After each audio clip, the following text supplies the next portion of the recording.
নমস্কার, জ্যোতির্ময়ী দেবশ্রী।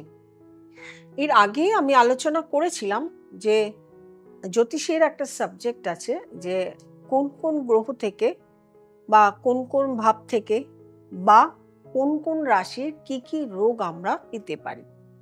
সেই আলোচনাটা কন্টিনিউ কিছুটা আলোচনা করেছিলাম। অতটা একসঙ্গে আলোচনা করা সম্ভব নয়, তাই পার্টলি করছি। আমরা কেন জ্যোতিষের কাছে যাব? মূলত জ্যোতিষের কাছে যাব, যাই আমরা মূলত দেখি কেরিয়ার নিয়েই সবার কোশ্চেন থাকে। কেরিয়ার না হলেই সবাই আসেন, কিন্তু কেরিয়ার ছাড়াও জীবনের অনেক কিছু আছে। সেই জীবনের পার্টের মধ্যে একটি পার্ট হলো রোগ।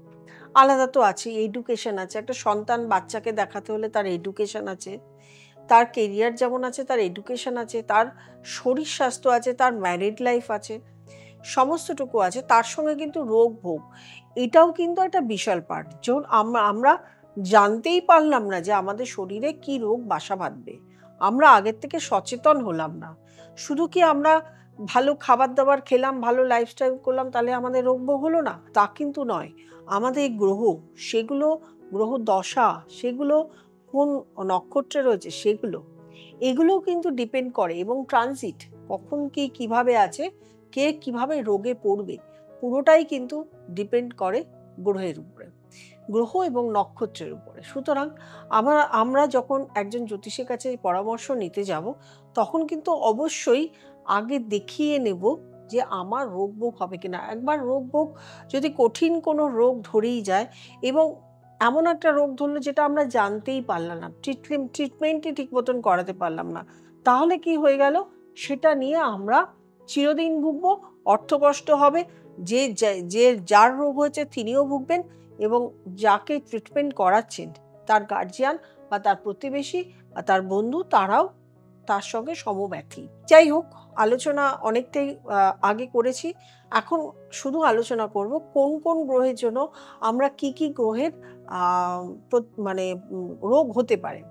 এবার শুধু যে গ্রহ থাকলেই সেই রোগ হবে তা নয়। গ্রহটার অশুভ দৃষ্টি হতে হবে, অশুভ প্রভাব থাকতে হবে, অশুভ গ্রহের দৃষ্টি পড়তে হবে, বা খারাপ নক্ষত্র পড়তে হবে, তার দশা পড়তে হবে, এবং ট্রানজিটও খারাপ পড়তে হবে। তাহলেই কিন্তু আপনি রোগটাকে সেই সময়ই বেশি পাবেন। অন্য সময় অল্প পাবেন, কিন্তু অল্প পেলেও আপনি যদি আগের থেকে জেনে থাকেন, তাহলে আপনি সেটার জন্য প্রতিকার প্রতিবিধান নিলে তাহলে আপনার প্রভাবটা কম হবে। রবি গ্রহ, প্রথমে আসবো রবি গ্রহ। রবি গ্রহ কারো যদি খুব খারাপ বা অশুভ অবস্থায় থাকে, তাহলে তার প্রথমত হবে চোখের রোগ।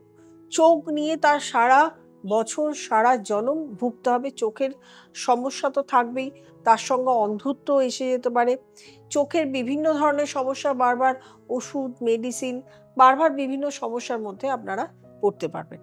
তার সঙ্গে চোখের সমস্যা, শুধু যে চোখের সমস্যা আসবে তা তো নয়, চোখের সমস্যার সঙ্গে ব্রেনের সমস্যা এবং তার সঙ্গে মাথার বিভিন্ন সমস্যা কিন্তু আপনারা রবির দ্বারা পেতে পারেন। তারপরে আমরা দেখব পরবর্তী গ্রহ চন্দ্র। চন্দ্র হচ্ছে মন এবং মানসিকতা। প্রথমত মনের সমস্যা। মনের সমস্যা মানে মনের স্থিরতা থাকবে না, কনসেন্ট্রেশন থাকবে না, সেগুলো তো একটা সমস্যাই। কিন্তু মন যাদের উতলা, চিন্তাভাবনা, টেনশন, এগুলো একটা রোগের মধ্যে পড়ে যাবে। হার্টের সমস্যা আসতে পারে, ফুসফুসের সমস্যা আসতে পারে, লাংয়ের সমস্যা আসতে পারে, ক্যান্সার হতে পারে তার থেকে, এবং তাদের ত্বকের স্কিনের সমস্যাও আসতে পারে। অনেক সময় এরা দেখা যায় উন্মাদ, পাগলও হতে পারে। তারপরে আসবো বুধ। বুধ থেকে আমরা পাই একটা নার্ভের সমস্যা। বুধ থেকে পাই ভুলে যাওয়ার সমস্যা, মনে না রাখার সমস্যা। ভুলে কারা যায় সেটাও কিন্তু মনে রাখতে হবে। ভুলে যায় অনেক সময়, তাদের একটা ব্রেনের সমস্যা এসে যায়। নার্ভের সমস্যা থেকে ব্রেনের সমস্যায় চলে যায়। স্নায়ুগত সমস্যা, আর্থারাইটিস সমস্যা, এগুলো কিন্তু বুধের থেকে আমরা পেতে পারি। এবং তার থেকে কিন্তু অনেক সময় দেখা যায় যে ক্যান্সারজনিত সমস্যা, ফুসফুসজনিত সমস্যা, তার থেকে আপনার টিবি, এগুলো কিন্তু ধরা দেয়। তারপরে আসবো শুক্র। শুক্র থেকে আমরা পাই স্নায়ুজনিত সমস্যা, ডিম্বাণুজনিত সমস্যা, শুক্রাণুর সমস্যা, বাচ্চা না হওয়ার জন্য, না হবার কারণ, শুক্রাণু থেকে, যেমন বাচ্চা সন্তান অনেকে পান না। তাছাড়া শুক্রাণু থেকে আমরা পাই, আপনার যদি শুক্রাণু মানে শুক্র যদি খারাপ থাকে, সেখান থেকে আপনার সুগার, ডায়াবেটিস এগুলো কিন্তু ধরা পড়তে পারে। তারপরে আসবো বৃহস্পতি। বৃহস্পতি গ্রহ যদি আপনার ঠিকঠাক মতো না থাকে, প্রথমেই আসবে যকৃতের সমস্যা। তারপরে আপনার জন্ডিস হতে পারে, খারাপভাবে, খুব খারাপভাবে জন্ডিস হতে পারে। সিরোসিস অফ লিভার হতে পারে এবং ক্যান্সার হতে পারে। তার থেকে আপনার জন্ডিস থেকে শুরু করে বৃহস্পতির জন্য সুগার, ডায়াবেটিস এগুলো কিন্তু ধরা পড়তে পারে। আরও বিভিন্ন রোগ হয়, যে অতগুলো রোগের নাম আমার এখন মনে নেই, বা অনেক ধরনের রোগ যেগুলো সবসময় এখানে বলা যায় না। সেগুলো চেম্বারে আসলে অবশ্যই ডিসকাস করতে হবে। এরপরে আসবো শনি। শনি থেকে পাই আমরা অস্থিজনিত সমস্যা, হাড়ের সমস্যা। শনি থেকে পাই আমরা নার্ভের সমস্যা, আর্থারাইটিস, এটাও কিন্তু শনি থেকে পাই। স্কিনের সমস্যা পাই শনি থেকে। তারপরে আসবো রাহু। রাহু থেকে উন্মাদ, হঠাৎ করে পড়ে যাওয়া, আঘাত, এগুলো কিন্তু আমরা রাহু থেকে পাই। হঠাৎ করে দুর্ঘটনা, যে কোনো সময় যে কোনো জায়গায় দুর্ঘটনা, এগুলো কিন্তু রাহু থেকে পাই। তারপরে আসবো কেতু। কেতু থেকে পাই আমরা গুপ্ত রোগ, যে রোগটা ধরাই পড়ছে না, বহুদিন ধরে ট্রিটমেন্ট করছেন আপনি, কিন্তু আপনার কিছুতেই ধরা পড়ছে না যে আপনার কী রোগ হয়েছে। এই ডাক্তার দেখাচ্ছেন, ওই ডাক্তার দেখাচ্ছেন, ট্রিটমেন্ট করছেন, টেস্ট করছেন, সমস্ত কিছু করছেন, কিন্তু আপনি রোগই খুঁজে পাচ্ছেন না। আচ্ছা, আপনার জলাতঙ্ক হতে পারে, কীট পতঙ্গ দ্বারা আপনি মানে আঘাত পেলেন, সেখান থেকে একটা রোগের সৃষ্টি হতে পারে। আপনার এমন এমন রোগ, মাথার বিকৃতি, এটাও কিন্তু কেতু থেকে হয়। চিন্তাধারা ঠিক মতন থাকে না এবং স্কিনের রোগ, এটাও কেতু থেকে হয়। তো এতগুলো রোগ আমরা জানলাম যে এতগুলো রোগ আছে এবং কোন কোন গ্রহ থেকে হয়। আমি বারবার করেই বলছি, এই গ্রহগুলো আপনার প্রথমে পড়তে হবে যে এই গ্রহগুলো কোনো অশুভ নক্ষত্র আপনাকে দৃষ্টি দিচ্ছে, পাপ গ্রহ দৃষ্টি দিচ্ছে, অথবা আপনার অশুভ নক্ষত্রে রয়েছে, নবতারার অশুভ নক্ষত্র এবং নবগ্রহতে অশুভ অবস্থায় রয়েছে, এবং